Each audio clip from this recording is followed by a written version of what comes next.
સમાચારોની શરૂઆત કરીએ એક બ્રેકિંગ ન્યૂઝથી જે મળી રહ્યા છે આણંદથી, જ્યાં કૃષિ યુનિવર્સિટીમાં ભ્રષ્ટાચાર અંગે પીએમને લખાયેલા પત્રના મુદ્દે પીએમ મોદીને મોકલેલા પત્રને લઈને મોટો ઘટસ્ફોટ થયો છે।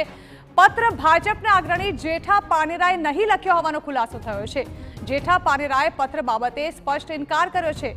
તેઓએ કહ્યું છે કે મેં પ્રધાનમંત્રી મોદીને કોઈ જ પત્ર લખ્યો નથી, મારા લેટરપેડનો દુરુપયોગ થયો છે આ પત્ર લખવા માટે।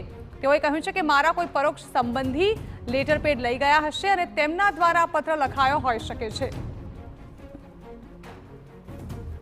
આ લેટરપેડ મારું છે એ મારી જે ઓફિસ છે જુનાગઢ, ત્યાંથી કોઈ મારા સંબંધી એ મેળવીને મારાથી અજાણથી આ ફરિયાદ કરી છે। આ ફરિયાદ અંગે મને એમાં કશું જાણકારી નથી। પરોક્ષ રીતે એક અમારા સંબંધી છે એમણે આ પત્ર મારી પાસેથી લઈ ગયા હશે, મારું અનુમાન એવું છે ઘણા વખત પહેલાં।